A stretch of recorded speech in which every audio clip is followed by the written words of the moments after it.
Sementara itu, saudara, tim ekspedisi Sungai Nusantara menemukan sejumlah parameter yang mengkhawatirkan kualitas air sungai di Aceh.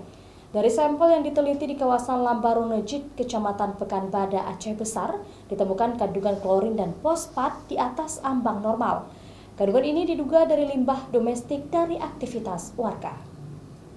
Tim ekspedisi Sungai Nusantara dan Perkumpulan Telapak Aceh menemukan sejumlah parameter yang mengkhawatirkan dalam air sungai di kawasan Lambaru Nejit, Pekanbadak, Aceh Besar. Tim peneliti ini menemukan kandungan klorin, fosfat, dan logam mangan di atas ambang normal. Kualitas dan kesehatan air sungai ini tercemar.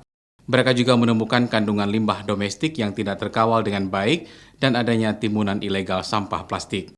Hampir semua sungai yang diteliti terkontaminasi dengan mikroplastik yang merupakan partikel kecil yang berasal dari sampah plastik yang dibuang. Ada beberapa parameter yang mengkhawatirkan.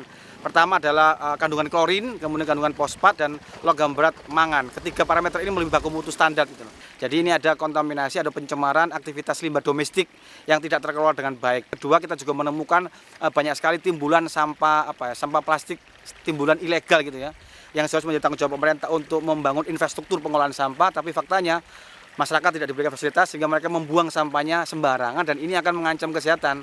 Karena temuan kami juga di Krueng Aceh ini semua sungai terkontaminasi oleh mikroplastik. Temuan ini akan disampaikan kepada Balai Besar Wilayah Sungai Krung Aceh dan pemerintah Aceh untuk mendorong prioritas penanganan sampah dan pengendalian pencemaran sungai, karena indikator pencemaran sungai sudah terlihat dengan adanya mikroplastik, klorin, fosfat, dan logam. Pemerintah diharapkan melakukan antisipasi dan menghentikan sumber-sumber pencemaran tersebut. Mustajab, Kompas TV, Aceh Besar.